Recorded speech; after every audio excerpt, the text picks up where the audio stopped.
창세기 41장 1에서 45절 말씀입니다. 41장.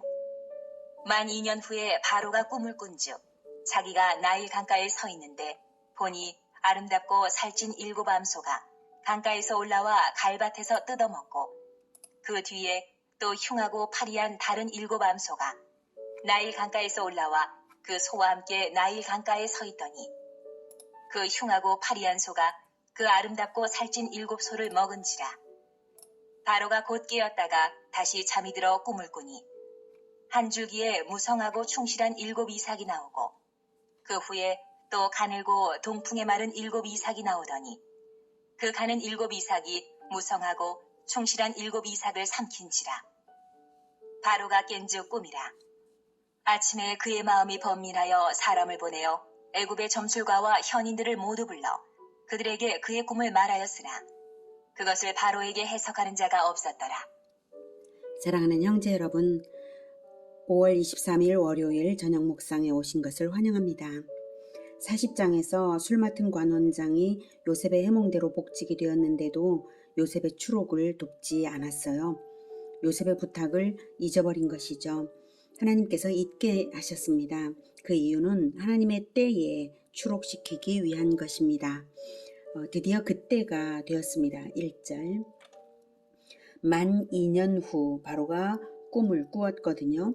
꿈하면 요셉이니까 이때를 위해 요셉을 감옥에 아껴둔 것이고 술 맡은 관원장의 복직도 바로 이때를 위해서 복직이 된 것입니다. 이번에도 짝을 이루는 시스템 꿈입니다. 두 관원장의 꿈들도 세트였던 것처럼 혼자서 하룻밤에 2번 꿈을 꾸었는데 두 꿈이 세트인 것이죠. 그리고 너무 무서운 꿈이었습니다. 바로는 이 꿈이 분명히 특별하다는 것을 직감했기에 전국의 점술가와 현인들을 다 불러 모았지만 아무도 해석하는 자가 없었습니다. 그때 술 맡은 관원장이 기억이 되살아났어요. 9절. 술 맡은 관원장이 바로에게 말하여 이르되 내가 오늘 내 죄를 기억하나이다. 바로께서 종들에게 노하사 나와 떡 굽는 관원장을 친히 대장의 집에 가두셨을 때에 나와 그가 하룻밤에 꿈을 꾼즉 각기 뜻이 있는 꿈이라. 그것에 친히 대장의 종된 히브리 청년이 우리와 함께 있기로 우리가 그에게 말하며 그가 우리의 꿈을 풀되 그 꿈대로 각 사람에게 해석하더니 그 해석한 대로 되어 나는 복직되고 그는 매달렸나이다. 이에 바로가 사람을 보내어 요셉을 부르매 그들이 급히 그를 옥에서 내놓은지라. 요셉이 곧 수염을 깎고 그의 옷을 갈아입고 바로에게 들어가니 바로가 요셉에게 이르되 내가 한 꿈을 꾸었으나 그것을 해석하는 자가 없더니 들은즉 너는 꿈을 들으면 능히 푼다 하더라. 요셉이 바로에게 대답하여 이르되 내가 아니라 하나님께서 바로에게 편안한 대답을 하시리이다. 네, 요셉은 왕의 부름을 받아 왕궁으로 왔습니다. 바로 이때를 위해서 하나님은 2년 전에 그 사건을 준비해 두셨던 것입니다. 요셉도 기다렸다는 듯이 왕 앞에 섰습니다. 2년 전에 이미 관원장에게 부탁한 것이 왕에게 선처를 바란 것이고 왕의 최측근들을 요셉의 인연이 되게 하시는 하나님의 섭리를 묵상해 볼 때에 하나님이 요셉을 왕 앞에 서게 하실 것도 예측하지 못한 바는 아니었을 거예요. 왕 앞에 선 요셉과 왕과의 대화에서 요셉의 믿음과 통찰력이 느껴집니다. 16절에서 요셉이 말하죠. 내가 아니라 하나님께서 바로에게 편안한 대답을 하시리이다. 요셉의 대답이 정말 겸손하면서도 믿음이 있고 당당하고 확신이 있고요. 그렇죠. 자, 이제 바로가 꿈을 말합니다. 17절. 바로가 요셉에게 이르되 내가 꿈에 나일강가에 서서 보니 살찌고 아름다운 7 암소가 나일강가에 올라와 갈밭에서 뜯어먹고 그 뒤에 또 약하고 심히 흉하고 파리한 7 암소가 올라오니 그같이 흉한 것들은 애굽 땅에서 내가 아직 보지 못한 것이라. 그 파리하고 흉한 소가 처음에 7 살찐 소를 먹었으나 먹은 듯하지 아니하고 여전히 흉하더라. 내가 곧 깨었다가 다시 꿈에 보니 한 줄기에 무성하고 충실한 7 이삭이 나오고 그 후에 또 가늘고 동풍에 마른 7 이삭이 나더니 그 가는 이삭이 좋은 7 이삭을 삼키더라. 내가 그 꿈을 점술가에게 말하였으나 그것을 내게 풀이해주는 자가 없느니라. 네, 바로의 꿈에는 먼저 나온 살지고 아름다운 7소와 나중에 나온 흉하고 파리한 7소가 있습니다. 마른 소들이 살찐 소를 먹었으나 먹지 않은 듯, 먹은 듯 하지 않고 여전했다는 내용입니다. 그런데 바로는 이어서 또 꿈을 꿉니다. 충실한 7 이삭과 마른 7 이삭이 나오는데요. 나중에 나온 마른 7 이삭이 먼저 나온 좋은 이삭을 삼키더라는 것입니다. 이번에도 2개의 세트로 구성된 세트 꿈입니다. 40장의 두 관원장의 꿈도 같은 구성을 가진 세트 꿈이었던 것 기억나시죠? 두 사람이 약속한 듯이 같은 구성의 꿈을 꾸는 일은 오직 하나님이 하시는 일입니다. 한 사람이 하룻밤에 2번에 걸쳐 같은 구성의 세트 꿈을 꾸는 것도 마찬가지로 하나님이 주신 꿈이라는 확증을 줍니다. 그렇다면 요셉은 이 꿈을 해석할 수 있을 것입니다. 하나님이 요셉대로 해석하라고 주신 꿈인 것이 분명합니다. 요셉이 풀이를 합니다. 25절. 요셉이 바로에게 아뢰되 바로의 꿈은 하나라. 하나님이 그가 하실 일을 바로에게 보이심이니이다. 7 좋은 암소는 7회요. 7 좋은 이삭도 7회니 그 꿈은 하나라. 그 후에 올라온 파리하고 흉한 7소는 7년이요. 동풍에 말라 속이 빈 7 이삭도 7회 흉년이니 내가 바로에게 이르기를 하나님이 그가 하실 일을 바로에게 보이신다 함이 이것이라. 온 애굽 땅에 7회 큰 풍년이 있겠고 후에 7회 흉년이 들므로 애굽 땅에 있던 풍년을 다 잊어버리게 되고 이 땅이 그 기근으로 망하리니 후에 든 그 흉년이 너무 심하므로 이전 풍년을 이 땅에서 기억하지 못하게 되리이다. 바로께서 꿈을 2번 겹쳐 꾸신 것은 하나님이 이 일을 정하셨습니다. 하나님이 속히 행하시리니. 네, 해몽도 놀랍고 나라의 운명도 놀랍습니다. 7년 풍년은 좋지만 7년이나 연속될 흉년을 어떻게 견뎌낼 수 있을까요? 그런데 한 발 더 나아가 요셉이 대책까지 말해 주었습니다. 33절. 이제 바로께서는 명철하고 지혜 있는 사람을 택하여 애굽 땅을 다스리게 하시고 바로께서는 또 이같이 행하사 나라 안에 감독관들을 두어 그 7회 풍년에 애굽 땅의 5분의 1을 거두되 그들로 장차올 풍년의 모든 곡물을 거두고 그 곡물을 바로의 손에 돌려 양식을 위하여 각 성읍에 쌓아두게 하소서. 이와 같이 곡물을 이 땅에 저장하여 애굽 땅에 임할 7회 흉년에 대비하시면 땅이 이 흉년으로 말미암아 망하지 아니하리이다. 바로와 그의 모든 신하가 이 일을 좋게 여긴지라. 네. 7년 풍년에 7년 흉년을 체계적으로 대비하는데 33절에 지혜로운 총리를 두고 행정 조직을 편성해서 5분의 1을 거두는 납세 제도를 실시해서 대비하시라 라고 말씀드렸습니다. 요셉의 지혜가 어떻습니까? 그 순발력과 지혜로운 제안이 어떻습니까? 놀랍지 않나요? 이런 지혜가 어디서 나올까요? 네, 하나님이 주시는 것입니다. 하나님이 미리 아무도 해몽할 수 없는 꿈을 왕에게 주신 것부터가 요셉을 왕 앞에 세우시려는 것이었으니 하나님이 요셉의 마음에 지혜를 주셔서 상황을 급진전시키시는 것입니다. 그 말을 들은 왕과 모든 신하들이 좋게 여겨서 고개를 끄덕일 수밖에 없는 그런 지혜입니다. 모든 신하들이 탄복할 때 왕이 신하들에게 말합니다. 38절. 바로가 그의 신하들에게 이르되 이와 같이 하나님의 영에 감동된 사람을 우리가 어찌 찾을 수 있으리요? 하고 요셉에게 이르되 하나님이 이 모든 것을 내게 보이셨으니 나와 같이 명철하고 지혜 있는 자가 없도다. 너는 내 집을 다스리라. 내 백성이 다 내 명령에 복종하리니 내가 너보다 높은 것은 내 왕자뿐이니라. 바로가 또 요셉에게 이르되 내가 너를 애굽 온 땅의 총리가 되게 하노라. 하고 자기의 인장 반지를 빼어 요셉의 손에 끼우고 그에게 세마포 옷을 입히고 금사슬을 목에 걸고 자기에게 있는 버금 수레에 그를 태우매 무리가 그의 앞에서 소리 지르기를 엎드리라! 하더라. 바로가 그에게 애굽 전국을 총리로 다스리게 하였더라. 바로가 요셉에게 이르되 나는 바로라. 애굽 온 땅에서 내 허락이 없이는 수족을 놀릴 자가 없으리라. 하고 그가 요셉의 이름을 사브낫 바네아라 하고 또 온의 제사장 보디베라의 딸 아스낫을 그에게 주어 아내로 삼게 하니라. 요셉이 나가 애굽 온 땅을 순찰하니라. 네.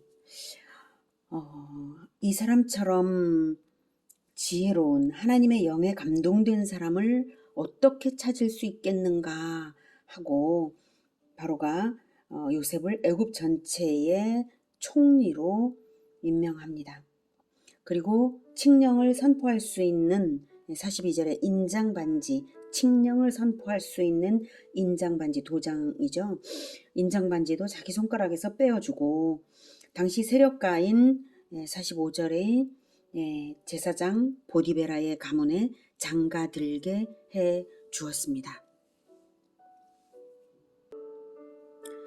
총리라는 지위와 인장반지라고 하는 법을 선포할 수 있는 권세 그리고 세력가의 가문 이런 것들로서 요셉을 굳건하게 해주는 이것은 바로 바로의 지혜입니다. 바로는 진정한 인재를 자기 세력으로 굳힌 것이죠. 상황이 이렇게 급진전된 것은 다 하나님의 섭리입니다. 성경에는 나오지 않지만 역사 자료를 분석해 볼 때에 이집트의 그 당시 왕조는 힉소스 왕조라는 셈족의 왕조였습니다. 이집트는 본래 함족인데 계통이 다른 왕조가 들었었던 기간이었고요. 왕으로서는 대제국을 함족인 대제국을 통치하는 데에 왕권 강화를 위해서 진정으로 충성할 총리가 정말로 필요했던 터였을 것입니다.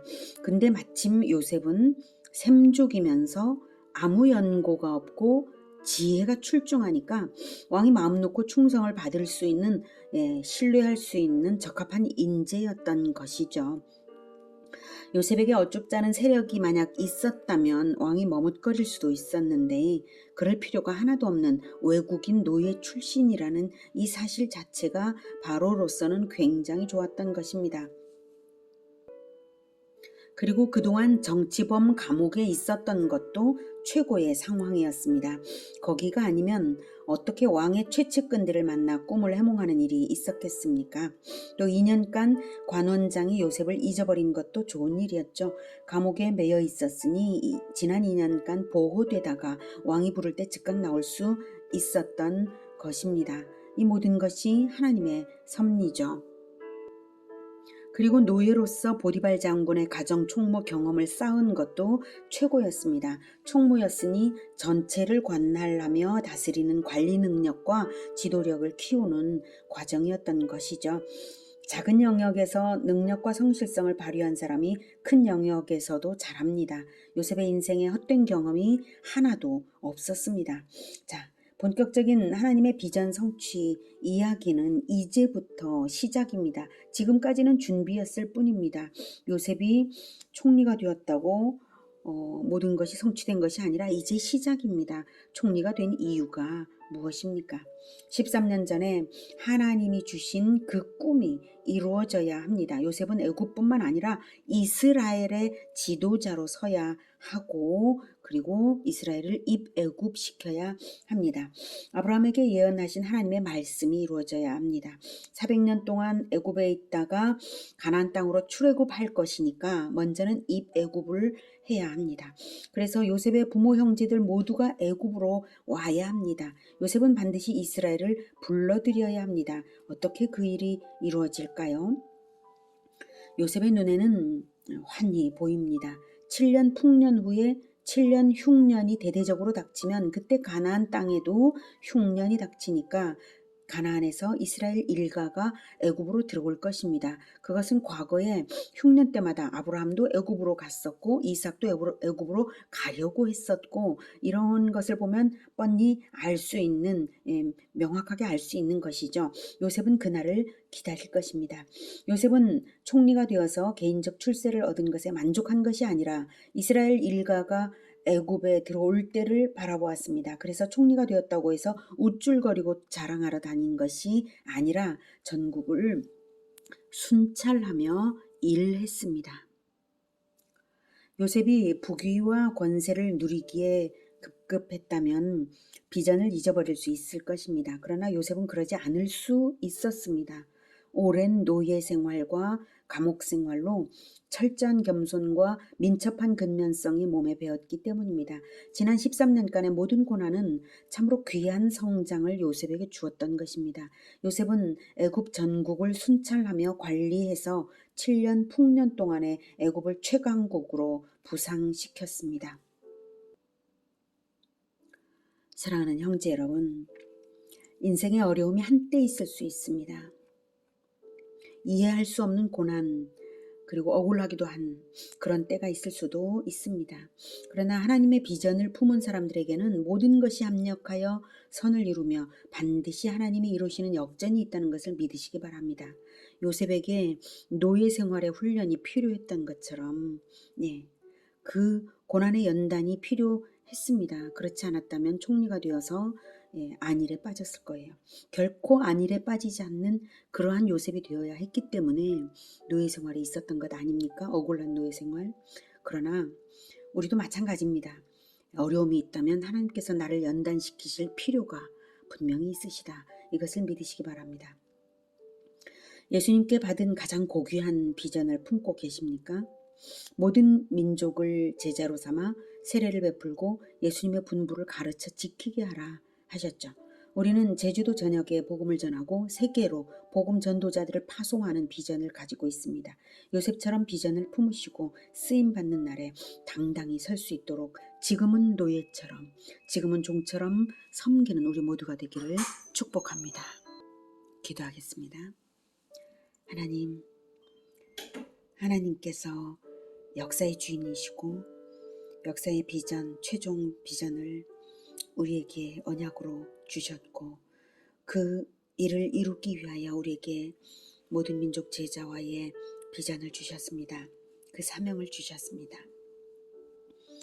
요셉에게 입애굽의 사명을 깨닫게 하신 것처럼 우리도 역사의 마지막을 보면서 모든 민족 제자와의 사명이 우리에게 주어진 이것을 놀랍게 받아 안고 있습니다. 하나님, 우리가 하나님께서 주시는 연단에 대하여 불평하지 않고 노예처럼 순종된 그러한 주의 종으로 순종하며 열심으로 충성할 수 있도록 주님 도와주시옵소서. 그리고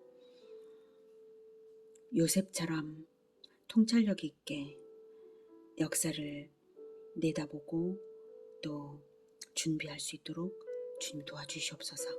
예수 그리스도 이름으로 기도드립니다. 아멘. 이어지는 시간은 개인 기도 시간입니다.